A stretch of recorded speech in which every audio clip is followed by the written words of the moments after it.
Digital payment करने वाले करोड़ों लोगों के बीच इन दिनों एक सवाल तेजी से चर्चा में है। क्या अब यूपीआई से भुगतान करने पर चार्ज देना पड़ेगा? इसकी वजह है वित्त मंत्रालय का payment and settlement systems act में संशोधन का प्रस्ताव। हालांकि इस प्रस्ताव को लेकर कई तरह की गलतफहमियां भी फैल रही हैं। सच्चाई यह है कि फिलहाल यूपीआई पर कोई चार्ज नहीं लगाया गया है। सरकार ने न तो कोई नई फीस लागू की है और न ही ऐसा कोई नोटिफिकेशन जारी किया है। प्रस्तावित बदलाव सिर्फ भविष्य के लिए सरकार को फ्लेक्सिबिलिटी देने से जुड़ा है। अभी पीएसएस एक्ट की धारा 10A के तहत यूपीआई और रुपए डेबिट कार्ड जैसे नोटिफाइड पेमेंट सिस्टम पर मर्चेंट डिस्काउंट रेट नहीं लगाया जा सकता। सरकार अब इस प्रावधान में बदलाव करना चाहती है। अगर संशोधन लागू होता है तो भविष्य में सरकार नोटिफिकेशन के जरिए तय कर सकेगी कि किन डिजिटल पेमेंट माध्यमों पर एमडीआर लागू होगा और किन पर नहीं। यानी अभी सिर्फ कानून का ढांचा बदला जा रहा है, चार्ज लगाने का फैसला नहीं लिया गया है। फिलहाल यूपीआई से भुगतान पहले की तरह मुफ्त रहेगा। ग्राहकों को कोई अतिरिक्त शुल्क नहीं देना होगा। दुकानदारों पर अभी भी कोई एमडीआर लागू नहीं होगा। सरकार ने किसी तरह की फीस लागू करने की तारीख या दर का ऐलान नहीं किया है। अहम सवाल यह है कि सरकार ये बदलाव करना क्यों चाहती है। यूपीआई अब दुनिया के सबसे बड़े डिजिटल पेमेंट सिस्टम में शामिल हो चुका है। सिर्फ जुलाई 2026 में यूपीआई के जरिए 23.66 अरब ट्रांजैक्शन हुए, जिनकी कुल वैल्यू करीब 29.88 लाख करोड़ रुपए रही।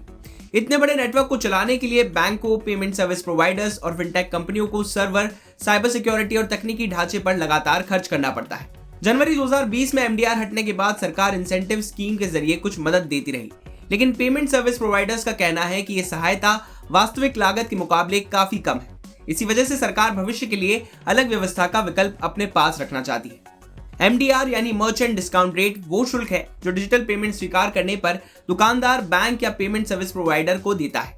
ये ग्राहक के बैंक खाते से नहीं कटता। अगर भविष्य में कभी एमडीआर लागू भी होता है तो उसका भुगतान व्यापारी करेगा। बाद में वो इसकी लागत ग्राहकों पर डाले या नहीं, ये उसका व्यवसायिक फैसला होगा। ब्रोकरेज हाउस जेफरीज का मानना है कि अगर भविष्य में सरकार यूपीआई पर एमडीआर लागू करने का फैसला करती है तो इसकी शुरुआत 2000 रुपए से अधिक के पर्सन टू मर्चेंट ट्रांजैक्शन से हो सकती है। जेफरीज के मुताबिक 2000 रुपए से ऊपर के यूपीआई ट्रांजैक्शन कुल ट्रांजैक्शन की संख्या का सिर्फ 4% है, लेकिन कुल ट्रांजैक्शन वैल्यू में इनकी हिस्सेदारी करीब 66% है।